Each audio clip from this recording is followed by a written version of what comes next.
السلام عليكم ورحمة الله وبركاته. الحمد لله رب العالمين والعاقبة للمتقين والصلاة والسلام على سيد الأنبياء والمرسلين نبينا محمد وعلى آله وصحبه أجمعين. أما بعد، يقول الإمام شيخ الإسلام محمد بن عبد الوهاب رحمه الله في كتابه كتاب التوحيد الباب 21 باب ما جاء أن الغلو في قبور الصالحين يسيرها أوثانا تعبد من دون الله.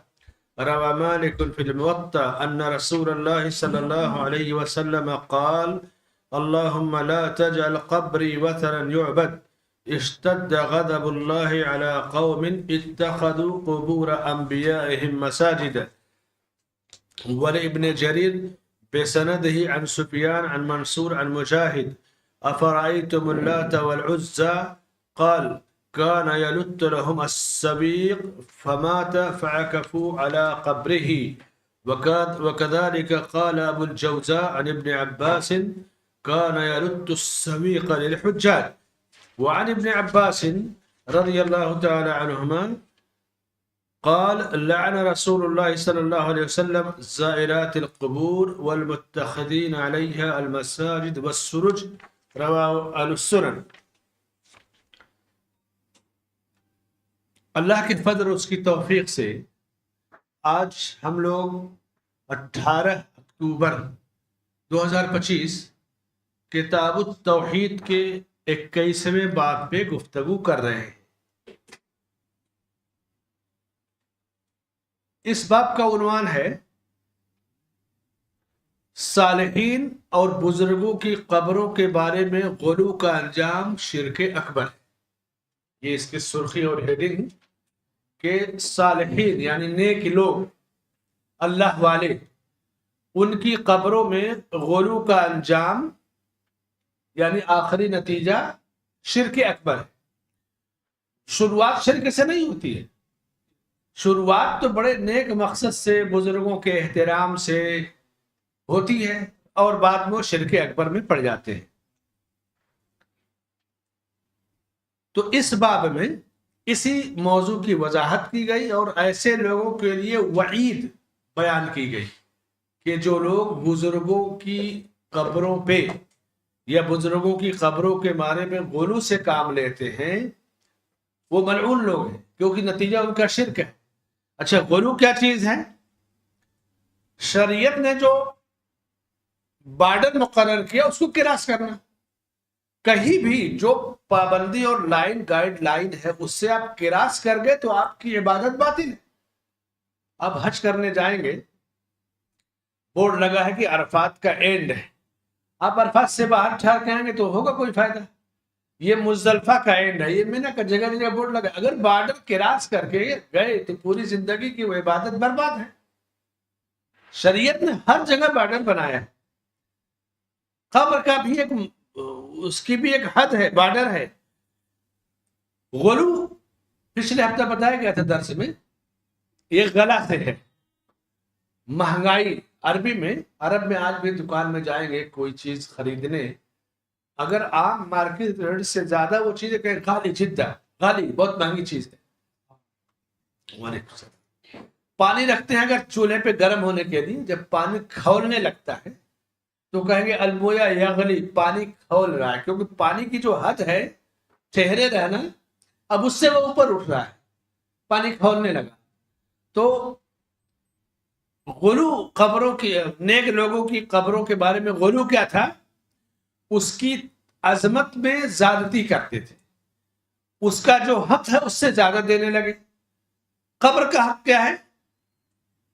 سلام بھیجیے، ان کے حق میں دعائے مغفرت کیجیے اور خود اپنی موت کو یاد کیجیے، آخرت کو یاد کیجیے. یہی ہے قبر کا مقصد. اب وہاں جا کر کے ان کی نیکیوں کو یاد کر کے ان کے وسیلے سے مانگے، اس پہ چراغ جلائے، چادر چڑھائے، یہی سب غلو ہے نا.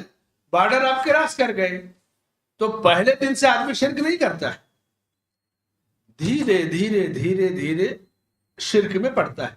قوم نوح کا شرک پوری تفصیل آپ کو بار بار بتائی گئی ہے. مسلمانوں کی قبر ہو، عام مسلمانوں کی یا اولیاء اور اللہ والوں کی، ان کا حق ہے کہ قبروں کا احترام کیا جائے، ان کی توہین نہ کی جائے، ان کو تکلیف سے بچایا جائے۔ تکلیف کیا چیز ہے؟ مردوں کو تکلیف دینا۔ قبرستان میں جو لوگ چلتے ہیں نا چپل پہن کے قبر کے اوپر، یہ بہت غلط کام ہے، نہیں چلنا چاہیے۔ اب تو قبروں پہ باؤنڈری وغیرہ ہونے لگی ہے، 30-40 سال پہلے قبرستان ہمارے ایسے کھلے رہتے تھے، جانور چرتے تھے، لوگ دن بھر وہیں رہتے تھے، اگر اس میں پھلدار پیڑ ہے تو بچے دوڑتے تھے۔ اللہ کے رسول صلی اللہ علیہ وسلم فرماتے ہیں کہ کسی مردے کی قبر پر چلنا پیر رکھ کر کے کسی زندے کے اوپر چلنے سے زیادہ خطرناک ہے۔ پھر ایک دوسری حدیث میں آپ نے فرمایا، یہ سب روایتیں صحیح ہے، شیخ البانی رحمہ اللہ نے احکام الجنائز وغیرہ میں ذکر کیا ان روایتوں کو، کہ میرے جوتے کو میرے پیروں کے ساتھ سل دیا جائے، یعنی پیر کی ایڑی اور جوتے کو سوئے سے سل کے ملا دیا جائے۔ اس کو میں قبول کر لوں گا، ایکسپٹ کر لوں گا، پسند کروں گا، لیکن کہا جائے کہ قبر پر چلو تو نہیں چلوں، کتنا خطرناک جرم ہے۔ تو قبروں کا احترام کیا جائے گا، قبر کے اوپر سے نہیں چلا جائے گا۔ اگر کسی کو نہیں معلوم کہ یہ قبر ہے اور چلا گیا تو گنہگار نہیں ہوگا۔ اب نئی جو قبریں بنتی ہیں باقاعدہ اس میں پلاٹنگ ہوتی ہے، یہ راستہ ہے، یہ قبر ہے، یہ راستہ ہے، پرانی میں نہیں ہو پاتا ہے۔ پرانی قبروں میں آپ پہچان ہی نہیں پائیں گے۔ تو اگر معلوم ہے کہ فلاں کی قبر ہے یا کسی کی بھی قبر ہے تو اس پر سے چلنا مردے کو تکلیف دینا ہے، شریعت نے اس سے منع کیا ہے، یہ احترام ہے۔ اور اگر ایسا نہیں کرتے تو قبر کی توہین کرتے ہیں، اور اس کا حق یہ ہے کہ قبرستان جا کے مردے کو سلام بھیجیے، ان کے حق میں دعا کیجیے، ان سے مت کچھ مانگیے، انہیں دیجیے۔ وہ آپ کو کیسے دے سکتے ہیں؟ وہ تو چلے گئے دنیا سے، ان کو آپ دیجیے، دعائیں دیجیے۔ مردہ ہمیشہ زندوں کا محتاج ہوتا ہے، مردہ کبھی زندوں کی مدد نہیں کرتا ہے۔ لیکن جہالت جو ہوتی ہے نا، یہ جس سے جو نہ کرا دے۔ جہالت میں آدمی یہ سمجھتا ہے کہ بس باتیں سنی جا رہی ہیں، بس ملنے ہی والا ہے قبر سے۔ اچھا، بزرگوں کے نے قبروں کی تعظیم میں جھوٹے واقعات بھی بیان کر دیے۔ فضائل اعمال وغیرہ میں جو کتابیں ہیں اس میں بعض جھوٹے واقعات ایسے من گھڑت بیان کیے گئے ہیں، فضائل درود وغیرہ میں پڑھیے تو وہ ملیں گے۔ واقعہ بتاتا ہے کہ یہ جھوٹا ہے۔ رفاعی صاحب کے واقعے میں ہے، فضائل اعمال میں، شاید فضائل درود میں ہے، تبلیغی جماعت والے جو پڑھتے ہیں نا، کہ وہ گئے اور سلام کیا نبی صلی اللہ علیہ وسلم کو، تو اندر سے جواب آیا، تو کہا کہ میں تو جواب آپ کا سنتا تھا دور سے، ہاں مصافحہ کرنا ہے۔ تو قبر پھٹی اور دونوں ہاتھ نکلا اور بزرگ نے مصافحہ کیا۔ آپ کو بتایا گیا نا کہ قبر تک کوئی پہنچ ہی نہیں سکتا ہے۔ قبر رسول کا سسٹم ایسا ہو گیا ہے کہ کوئی نہیں پہنچ سکتا۔ ایک تو قبر کا لیول زمین سے کم 1 فلور نیچے ہو گیا۔ مدینے کا جو زمینی لیول ہے 100 سال پہلے جو زمین کا جو لیول تھا وہ اوپر ہو گیا نا، اور ہر شہر کا لیول اوپر ہوتے جاتا ہے زمین کا۔ پھر آپ صلی اللہ علیہ وسلم کی قبر چاروں طرف سے ایسی پیک دیوار ہے کہ کوئی جا ہی نہیں سکتا، اور دور دور تک کئی 100 میٹر تک پتھر شیشہ پگھلا کر کے اتنا مضبوط کر دیا گیا ہے کہ اسے کوئی توڑ نہیں سکتا، سرنگ نہیں کھود سکتا۔ کیونکہ سلطان نور الدین محمود زنگی کے زمانے میں لوگ سرنگ کھود کر کے پہنچنا چاہ رہے تھے، تو بادشاہ وقت کو خواب دکھایا گیا کہ مجھے بچاؤ۔ تو بادشاہ نے علماء سے پوچھا، بڑا تشویشناک مسئلہ تھا، تو اس کے بعد جو ہے عوام کی دعوت لی گئی، بادشاہ کے سامنے وہ تصویریں آئی کہ کون ہیں جن کو میں نے خواب میں دیکھا ہے۔ تو وہ لوگ نہیں تھے، تو 2 آدمی تھے، وہیں دن میں عبادت کرتے تھے۔ تو حکم ہوا کہ انہیں لاؤ، تو انہوں نے کہا ہم لوگ پارسا ہیں، دیندار ہیں، ہم لوگ کہاں جائیں گے بادشاہ کو۔ تو یہ ہوا کہ انہیں لے آؤ، تو ان کو دیکھا تو پتہ لگا یہی لوگ ہیں، سرنگ کھود کر کے قبر تک پہنچنے والے تھے نور الدین زنگی کے زمانے۔ لیکن اس کے بعد قبر کو چاروں طرف سے اتنا مضبوط شیشے اور پتھر سے گھیر دیا گیا زمینی سطح پہ کہ اب کوئی سرنگ ورنگ نہیں کھول سکتا ہے۔ اور قبر اوپر سے چاروں طرف سے ایک دیوار ہے، اس کے بعد ایک دیوار ہے، اور اس کے بعد ایک دیوار ہے۔ یہ جالیاں جو دکھتی ہے تیسری دیوار میں، دوسری ہم کو پہلی دیوار بھی نہیں دکھتی، قبر تو چھوڑیے۔ لیکن یہ امید کہ ہم قبر سے کچھ پائیں گے اور جائیں گے جھٹ دے لیٹر ڈال دیتے، ہر سال اتنا لیٹر ملتا ہے حج میں یا عمرے کی سیزن میں، اتنا پابندی کے باوجود لوگ لیٹر لکھ کے جائیں گے، اپنی ضرورتیں پیش کریں گے، ایسے ڈال دیتے ہیں جالیوں میں۔ قبر سے کچھ نہیں ملتا ہے، قبر والے کا احترام کیجیے، درود و سلام بھیجیے، نبی پر درود و سلام بھیجیں گے، عام قبروں پہ آپ سلام بھیجیں گے، دعائے مغفرت کریں گے، اور اللہ کے رسول صلی اللہ علیہ وسلم کا شکریہ ادا کریں گے۔ جزاک اللہ عن امت خیر الجزا، اللہ تعالیٰ آپ کو پوری امت کی طرف سے بہترین بدلہ عطا فرمائے۔ السلام۔ اور اس کے بعد یہی حق ہے قبر کا۔ اور گولو کیا ہے؟ جہاں سے گمراہی شروع ہوتی ہے، قبر کے پاس کھڑے ہو کر مردے سے کچھ مانگنا، یا ان سے نفع اور نقصان کی امید کرنا، قبر کو چومنا، جالیوں کو چومنا، مٹی کو اٹھا کر لے آنا کہ مدینے کے فلاں قبر کی مٹی ہے تو مٹی ہے۔ یہ سب غلو اور ہلاکت اور آخر میں چیزیں شرک تک پہنچاتی۔ آپ غور کیجئے کہ جتنے خرافاتی کام ہیں، منہ مبارک، نالین مبارک، پتہ نہیں کیا کہ سب ہندوستان میں کہاں سے آ گئے؟ عرب میں تو کچھ نہیں نظر آتا ہے۔ یہ سب راستے ہیں غلو پھر آگے شرک تک پہنچانے کے۔ تو شیخ نے یہ باب اور ہیڈنگ باندھی کہ اولیاء یا صالحین اور بزرگوں کی قبروں کے بارے میں غلو کا انجام کیا ہے۔ وثن اور صنم دو چیز ہے، وثن اور صنم۔ صنم کے معنی تو بت ہوتا ہے، اور صنم کا لفظ اردو شاعری میں بھی ہے۔ وہ اس لیے کہ جب کوئی اپنے محبوب سے خطاب کرتا ہے تو کہتا ہے تم تو مورتی کی طرح ہو، اور جیسے ایک مورتی ہے۔ تو صنم کا لفظ اردو شاعری میں بہت زیادہ، وثن کا لفظ نہیں۔ ہو سکتے ہیں سب جانتے بھی نہ ہو، یا جانتے ہوں تو کچھ الگ پالیسیاں ہوں۔ وثن جیسے کسی قبر کو پوجا جائے، یا کسی درخت کو، یا پتھر کو، یا زمین کے کسی حصے کو، تو وہ وثن ہے، یعنی وہ بھی بت ہے۔ اور کوئی کسی کی مورتی اور شکل بنا کر پوجی جائے تو وہ صنم ہے، اس کو پتھر کا یا کسی اور چیز کا مٹی کے بنائیں گے وہ صنم ہے۔ تو دونوں شرک ہے، وثن اور صنم۔ یہاں شیخ کہتے ہیں کہ باب ما جاء ان الغلو فی قبور الصالحین یصورها اوثانا تعبد من دون اللہ۔ اولیاء اور صالحین نیک لوگوں کی قبروں میں غلو کا انجام کیا ہوتا ہے کہ ان قبروں کو لوگ بت بنانے کر کے پوجنے لگتے ہیں، مٹی اور پتھر کا نہیں، انہی مجسموں کو، جو کہ کھلا ہوا شرک ہے۔ امام مالک، اب یہ باب کی ہیڈنگ ہو گئی، ہیڈنگ کی تشریح ہو گئی، اتنا آپ سمجھ گئے کہ چیپٹر کیا ہے اور اس میں بات کیا بتائی جائے گی۔ اب حدیث ہے اس کے ضمن میں شیخ نے ذکر کیا ہے۔ امام مالک رحمۃ اللہ علیہ الموطا حدیث کی کتاب ہے۔ امام مالک کو امام دار الہجرہ کہتے ہیں۔ دار الہجرہ کس کو کہتے ہیں؟ مدینہ دار الہجرہ ہے، نبی نے ہجرت کیا، ہجرت کا گھر ہے آپ کا۔ امام مالک اپنے وقت کے اتنے بڑے امام تھے کہ مدینہ میں ان کی موجودگی میں کوئی فتویٰ نہیں دیتا۔ یہ صورتحال تھی امام مالک رحمت اللہ علیہ کی۔ لوگ کہتے کہ جب مالک ہے مدینے میں تو پھر فتوے کی کوئی ضرورت نہیں ہے کسی کی، اور مسجد نبوی میں بیٹھ کر حدیث کا درس دیتے تھے۔ چار مشہور ائمہ میں سے ابو حنیفہ، مالک، شافعی، احمد بن حنبل رحمہ اللہ، ان میں ایک امام ہے۔ امام مالک رحمت اللہ علیہ اپنے وقت کے بہت بڑے محدث، حدیث کی سب سے پہلی کتاب الموطا ہے۔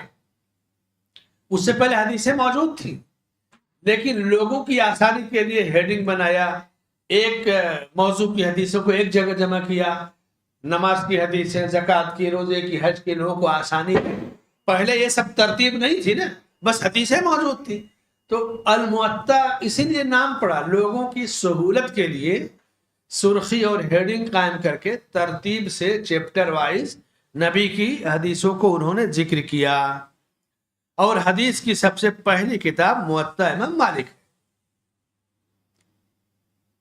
اچھا یہ بھی جان لیں، جب امام مالک نے موطا لکھا نا تو اس زمانے میں کئی لوگوں نے موطا لکھا.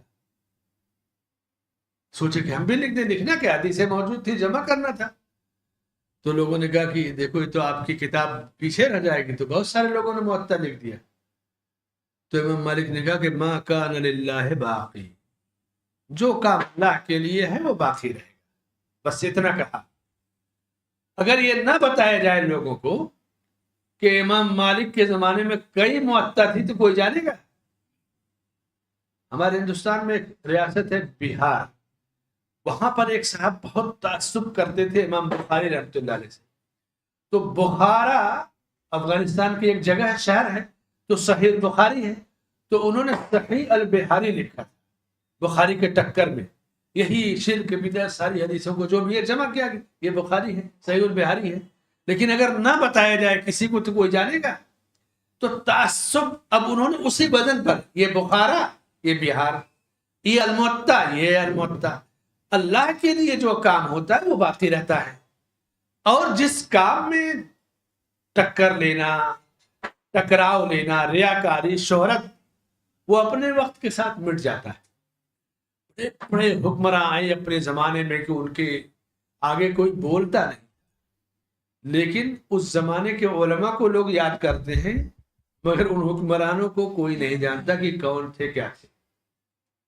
حکومتیں چل، اور اگر کسی حکمراں کو یاد بھی کرتے ہیں تو اس کے ظلم کی وجہ سے، اس کے ظلم کی وجہ سے. اسی لیے علماء نے مثال دیا کہ موسیٰ علیہ السلام دودھ پیتے بچے تھے. حالت رضاعت کیا ہے، 1.5-2 سال کی عمر ہوتی ہے. اسی پانی میں موسیٰ علیہ السلام کو پھینک دیا گیا اور اللہ نے بچا لیا. فرعون اپنے وقت کا حکمراں تھا اور کہتا کہ یہ نہریں میرے حکم سے بہتی ہیں، اسی پانی میں ڈوب کے مر گیا. دیکھیے اللہ جب کسی کے ساتھ ہوتا ہے نا، اللہ حفاظت کرتا ہے. دین کے معاملے میں، شریعت کے معاملے میں جتنا زیادہ صحیح راستے پہ آدمی ہے اتنا زیادہ اللہ سے وہ قریب ہوتا ہے. امام مالک امام دار الحجرہ مدینہ میں بیٹھ کر کے حدیث کا درس دیتے. حدیث کی کتاب الموطا انہوں نے لکھا اور اس کی بہت ساری شرحیں ہیں. ایک علمی دنیا کا ایک بڑا اہم مقام ہے. وہ اس حدیث کو بیان کرتے کہ اللہ کے رسول صلی اللہ علیہ وسلم نے فرمایا. امام مالک کی سند امام بخاری سے اونچی ہے، کیونکہ امام مالک امام بخاری سے پہلے کے، تو ظاہر سی بات ہے پہلے ہے تو سند بھی عالی رہے گی. کہتے ہیں کہ اللہ کے رسول صلی اللہ علیہ وسلم نے فرمایا کہ اللہم لا تجعل قبری وثنا یعبد، کہ اے اللہ میری قبر کو وثن نہ بننے دینا کہ اس کی عبادت کی جائے. یعنی قبر درخت کو جب پوجا جائے تو اسے وثن کہتے ہیں، مورتی کسی شکل کی بنا کر پوجا جائے تو اسے صنم کہتے ہیں. لیکن دونوں کو ہم ترجمہ بت ہی کریں گے، دونوں شرک ہے، دونوں کا انجام ایک ہے. یہ عربی زبان کی خوبی ہے کہ اس کو وثن کہا، اس کو صنم کہا. بس اب صنم کا لفظ اردو میں آ گیا تو لوگ سمجھ گئے، وثن کا لفظ نہیں آیا تو لوگ وثن کو سمجھتے ہی نہیں. اے اللہ میری قبر کو مسجد نہ بننے دینا، عبادت گاہ نہ بننے دینا کہ لوگ اس کی عبادت کرنے لگ جائیں. اور اللہ نے آپ کی یہ دعا قبول کی، اور اس کے بعد آپ کو عام قبرستان میں نہیں دفن کیا گیا، بلکہ حضرت عائشہ رضی اللہ عنہا کے حجرے میں دفن کیا گیا، آپ کے گھر میں دفن کیا گیا. اور اللہ نے آپ کی قبر کو اس طرح گھیر دیا کہ وہاں تک کوئی پہنچ نہیں سکتا چہ جائے کہ عبادت کوئی کر پائے. بہت سارے لوگوں میں مشہور ہے کہ وہ بڑے بڑے لوگوں کے لیے دروازہ کھلتا ہے. اگر دروازہ کھلا بھی تو وہ پہلی دیوار تک تو کوئی پہنچ ہی نہیں پاتا ہے، قبر تک تو نہیں پہنچ پائے گا، پکی چیز ہے. قبر کے اوپر چاروں طرف سے جو پیک دیوار ہے بس وہی دیوار دیکھ سکتا ہے اور کچھ نہیں. اندر بس ایسے ہی فرش ہے، قالین بچھی ہے اور صاف صفائی کے لیے لوگ جاتے ہیں، باقی اور قبر تو قبر کی طرح سے، نیچے جو قبر ہے وہ کچی ہے، قبر پختہ نہیں ہے، عام قبر کی طرح سے ہے۔ اب وہ چونکہ ولید بن عبد الملک نے جب اپنے زمانے میں چونکہ بادشاہ تھے، مسجد میں کی توسیع کیا، تو توسیع اس انداز میں ہو گئی کہ لگ رہا ہے کہ مسجد قبر مسجد کے اندر ہے، ورنہ یہ چیز ولید بن عبد الملک سے پہلے تو بالکل الگ تھی، کوئی اس کا تصور ہی نہیں تھا۔ قبہ بھی 500 سال کے بعد بنا ہے، 400-450 سال کے بعد بنا ہے، بالکل قبر تھی۔ پھر آپ صلی اللہ علیہ وسلم فرماتے ہیں کہ اللہ کا غضب اس قوم پہ یا ان لوگوں پر سخت ہو گیا جنہوں نے اپنے انبیاء کی قبروں کو سجدہ گاہ بنا لیا۔ اللہ کا غضب، غضب یہ اللہ کی صفت ہے، اللہ تعالیٰ غصہ ہوتا ہے۔ اللہ کا غصہ بندے کے غصے کی طرح سے نہیں ہے۔ انسان کا غصہ جب اس کو کوئی ٹینشن تناؤ آتا ہے تو اس کے دل کا جو خون ہے وہ خون ابال آتا ہے اس میں اور غصہ ہونے لگتا ہے، کہتے ہیں خون گرم ہو گیا، تو وہی دل کی جو دورانیہ خون کی رگوں کا خون ہے، یہ تھوڑا سا اس پہ ابال آئے گا، گرمی آئے گی تو غصہ ہوتا ہے۔ اللہ کا غصہ بندوں کے غصے سے الگ ہے۔ اللہ کا غصہ، اللہ کی پھٹکار، اس کی لعنت، اس کی پکڑ اور بندوں سے الگ ہے۔ وہ غصہ اللہ تعالیٰ ہی کے شائن شان اور جاہ و جلال کے لائق ہے۔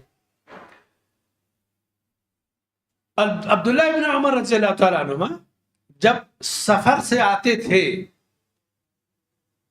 تو اللہ کے رسول صلی اللہ علیہ وسلم کی قبر کے پاس کھڑے ہو کر کہتے السلام علیکہ یا رسول اللہ، اے اللہ کے رسول آپ پر سلامتی ہو۔ پھر تھوڑا سا اور آگے بڑھ کر کہتے کہ السلام علیکہ یا ابا بکر، اے ابو بکر آپ پر سلامتی ہو۔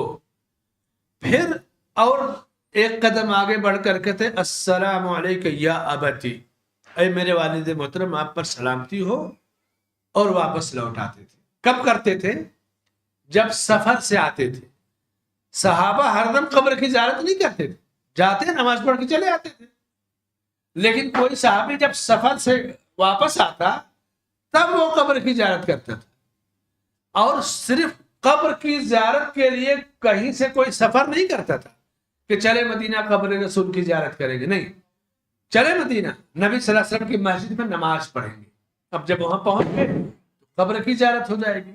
لیکن قبر کی زیارت کی وجہ سے سفر بھی جائز نہیں ہے، اور کوئی مدینے میں ہے ٹھہرا ہے تو بار بار قبر کی زیارت کرنا بھی صحابہ سے ثابت نہیں ہے۔ سفر سے جب لوٹتے تھے تو قبر کی زیارت کرتے تھے۔ عبداللہ ابن عمر رضی اللہ تعالیٰ عنہ کا جو طریقہ تھا سلام کرنے کا، کہ جیسے ہم کہتے ہیں کہ یا رسول اللہ نہیں کہنا چاہیے، ٹھیک ہے، کیوں نہیں کہنا چاہیے؟ یہ جو لوگ یہاں سے کہتے ہیں کہ یا اللہ الصلاۃ والسلام علیک یا رسول اللہ، یہ اس لیے غلط ہے کہ ہم جس طریقے سے سلام بھیجتے ہیں یہ طریقہ سنت سے نہیں ثابت ہے۔ صحابہ دور سے السلام علی رسول اللہ یا اللہم صلی علی محمد اس انداز میں درود و سلام بھیجتے تھے۔ وسلام علی المرسلین، صرف قبر پر جب آتے تھے تو چونکہ انہیں معلوم ہے کہ یہ نبی کی قبر ہے تو وہاں نام لے کر سلام بھیجتے تھے۔ اگر کسی قبر کے بارے میں پتا ہو کہ فلاں کی قبر ہے تو اس کا نام لے کر سلام بھیج سکتے ہیں، اے فلاں بن فلاں آپ پر سلامتی ہو، بس اتنی گنجائش ہے۔ جیسے ابو بکر رضی اللہ عنہ کی قبر ہے، عمر رضی اللہ عنہ کی قبر ہے، نام لے کے سلام بھیجیں گے۔ جب بقی میں جائیں گے تو ہمیں نہیں پتا کہ کہاں کس کی قبر ہے، کسی کی قبر کے بارے میں پتا نہیں، بس ایک شبہ ہے کہ فلاں کی قبر ہے، فلاں کی چند قبریں ایسے گھیری ہوئی ہے تو کہیں گے حضرت عائشہ کی ہے، حضرت عثمان کی، حضرت ابو ہریرہ رضی اللہ عنہ اجمعین، ایک قرینہ ہے، ورنہ اس کی بھی وہ بھی پکی کوئی دلیل نہیں ہے اس کی۔ تو بقی میں ہم جا کے کہیں گے السلام علیکم یا اہل القبور، اے قبر والو تم پر سلامتی ہو، کیونکہ ہمیں نہیں پتا کہ وہ کس کی قبر کہاں ہے۔ لیکن آج بھی ہم بمبئی کے اپنے گاؤں کے قبرستان میں جائیں، ہمیں اپنے والد والدہ کی قبر کا پتہ ہو تو کہہ سکتے ہیں کہ اے والد محترم آپ پر سلامتی ہو، اے والدہ آپ پر سلامتی ہو، کیونکہ معلوم ہے۔ تو السلام علیک یا رسول اللہ صرف قبر پر اس لیے کہنا جائز ہے کہ وہاں پتا ہے کہ اس قبر میں نبی صلی اللہ علیہ وسلم دفن ہے. دوسرے جو لاکھوں انبیاء ہیں ان میں سے کسی کا قبر کا ہمیں پتہ نہیں ہے، تو ہم کیا کہیں گے؟ سبحان ربک رب العزت عما یصفون وسلام علی المرسلین، اللہ کے بھیجے ہوئے تمام رسولوں پر سلامتی. ہمیں نہیں پتا کہ کہاں کس کی قبر ہے، کسی کی قبر کا، رسولوں میں سے کسی کی قبر کا پتہ نہیں. آپ کو ایک واقعہ بتاؤ اس سلسلے میں. یوسف علیہ السلام موسیٰ علیہ السلام سے پہلے کے، موسیٰ علیہ السلام بعد میں. تو موسیٰ علیہ السلام جب مصر سے نکلنے لگے تو کہا کہ کوئی اگر مجھے میرے بھائی یوسف کی قبر کا پتہ بتا دیتا تو بہتر تھا، میں دیکھ کر کے زیارت کر کے جاتا. یوسف علیہ السلام بھی مصر ہی میں دفن تھے، موسیٰ علیہ السلام بھی مصر میں تھے، فرعون کا وہ پوری جنگ مصر کی تھی، اور بنو اسرائیل کے جو انبیاء تھے وہی مصر، فلسطین، جارڈن، سوریا، یہی پورا ایریا تھا. ایک بوڑھی عورت کے بارے میں تھا کہ اس کو قبر کا پتہ ہے، تو لوگ اس کے پاس گئے کہ موسیٰ علیہ السلام کو یوسف علیہ السلام قبر کا پتہ بتاؤ. تو اس نے کہا ایسے کیسے بتا دوں، میری ایک ڈیمانڈ ہے، وہ پوری ہوگی تب بتاؤ. کہا کیا ڈیمانڈ ہے؟ کہا کہ کہہ دو موسیٰ علیہ السلام سے کہ مجھے جنت میں جگہ چاہیے، اس کی گارنٹی لو تب بتاؤں. موسیٰ علیہ السلام نے اللہ سے دعا کیا، میرے رب ایک عورت میرے بھائی کی قبر بتانے کا یہ صلہ مانگ رہی ہے، تیری جنت بڑی وسیع ہے. ظاہر سی بات ہے وہ عورت ایمان والی تھی. کہا ٹھیک ہے، اس کی ڈیمانڈ قبول ہے، میرا رب تیار ہے. کہا آؤ میرے ساتھ. لے گئے، دور تک گئے، پھر گئے پانی کیچڑ، پھر اور لے گئے، پھر اور لے گئے دور تک پانی کیچڑ. کہا یہاں دیکھو یہ تمہارے بھائی یوسف کی قبر ہے. یہ اس زمانے کی بات ہے، آج تو کچھ نہیں پتا کہ کہاں کس کی قبر ہے. قبروں کے نشان کو اللہ نے ختم کر دیا. اگر یہ قبروں کا نشان رہتا تو پوری دنیا ایسا میلہ لگتا کہ وہ دنیا اسی میں پڑی رہ جاتی. ایک قبر نبی صلی اللہ علیہ وسلم کی ہے، اس کی تو کوئی عبادت وہاں نہیں کر پاتا، لیکن دور دراز کتنا لوگ پہنچ جاتے ہیں، عبادت کرنے لگتے ہیں. ادھر کھڑے ہو گئے، ادھر پولیس بھگا رہی، ادھر بھگا رہی.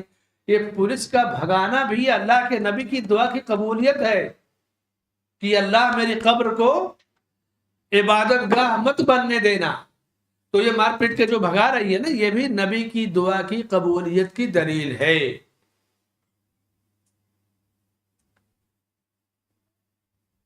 مدینہ میں اگر کوئی بار بار قبر کی زیارت کرے وہاں ٹھہر کر کے، اب تو الحمدللہ ایسا سسٹم بنا دیا گیا کہ آپ کون سا ایپ ہے نسک سے آپ ٹائم لیجیے اور زیارت کیجیے، نہیں تو نہیں کر سکتے. اور ابھی تک تو تھا کہ جتنی بار لینے ٹائم زیارت کیجیے، ابھی جلدی سے آیا سسٹم کی ایک سفر میں اگر عمرے کے لیے تو ایک ہی بار آپ ٹائم لے سکتے ہو، زیارت کر سکتے ہیں. اور قبر کی زیارت کا جو مقصد ہے، آپ صلی اللہ علیہ وسلم فرماتے ہیں کہ فَإِنَّهَا تُزَهِّدُ فِي الدُّنْيَا وَتُذَكِّرُ الْآخِرَةَ، قبروں کی زیارت سے دنیا سے بے رغبتی اور آخرت کی یاد تازہ ہوتی ہے. اب آپ سوچیں کہ قبر پر اگر عرس ہے، میلہ لگا ہے، قوالی ہو رہی ہے، گانجا اور چرس بھی پی رہے ہیں، آپ چلے جائیے حاجی علی اور کیا کہتے ہیں حاجی ملنگ یا مائن والی درگاہ پہ، کون سی برائی آپ کو نہیں ملے گی. کچھ کھلم کھلا ہے، کچھ چھپ کر، اور مانگنے والے تو بھکاریوں کی تعداد الگ ہے. آخرت اور موت کو یاد کرنا، دنیا سے بے رغبتی، یہی قبر کی زیارت کا مقصد ہے. لیکن لوگ کیا کہتے ہیں، میرے آقا کا روضہ مدینہ میں ہے، مدینہ کیوں نہ جاؤں. کوئی شاعر یہ نہیں کہتا کہ میرے آقا کی مسجد مدینے میں ہے، جا کر نماز پڑھنا ہے. جبکہ کسی مسجد میں اسپیشلی نماز کے لیے سفر کرنا جائز نہیں ہے، صرف 3 مسجدوں کے علاوہ، کعبۃ اللہ، مسجد نبوی، مسجد اقصی. باقی کسی مسجد میں نماز کے لیے جانا، سفر کے لیے جانا کہ چلو دلی کی جامع مسجد میں نماز پڑھیں گے، اس کی اجازت نہیں. آپ گھومنے چلے گئے کوئی بات نہیں، تحت المسجد پڑھ لی کوئی بات نہیں، نماز کا ٹائم یا مسجد میں بیٹھنا، لیکن اجر وہی ہے، کوئی ثواب بڑھتا گھٹتا نہیں. لیکن ان 3 مسجدوں کو جو اللہ نے فضیلت دی، دنیا کی کسی مسجد کو نہیں دیا. تو ہم فضیلت کو نہیں حاصل کرتے، ہم غلو اور ایسا راستہ اپناتے جو آگے ہمیں شرک تک لے کے جانے والا ہوتا ہے. ہم اپنی ضرورتیں وہاں پیش کرتے ہیں اور ہم وہاں پر جو ہے اپنی حاجتیں پیش کرنے لگتے ہیں. اس وقت جو سروے ہے کہ 60-70%، بعض لوگوں نے کہا نہیں 80% سے زیادہ لوگ وہاں قبر کی وجہ سے جاتے ہیں، مسجد کی وجہ سے نہیں جاتے. مسجد سے دلچسپی نہیں، جو کچھ ہے قبر سے. قبر عبرت کی جگہ ہے، عرس اور میلے کی جگہ نہیں ہے.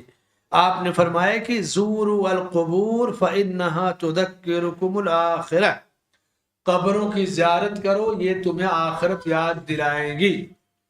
کہ جب نبی چلے گئے دنیا سے تو ہماری کیا حیثیت ہے، ہمیں ہر حال میں جانا ہے.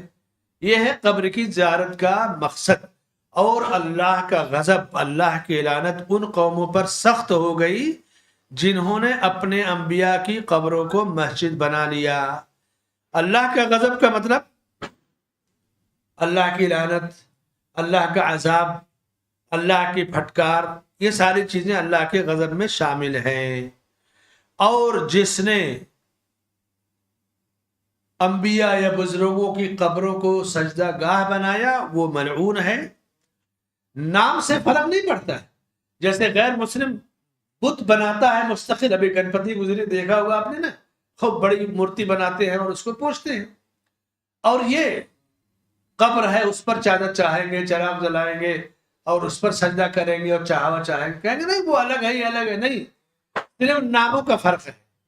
وہ صنم ہے اور یہ وثن ہے، اور وہ کھلا ہوا شرک ہے. اور یہ شرک کا ایک دروازہ جو ایک وقت آئے گا کہ دروازہ کھلے گا اور آدمی ان راستوں سے شرک تک پہنچ جاتا ہے. بریک لے لیجیے، اس کے بعد اس باب کو مکمل کرتے ہیں. ٹھیک ہے.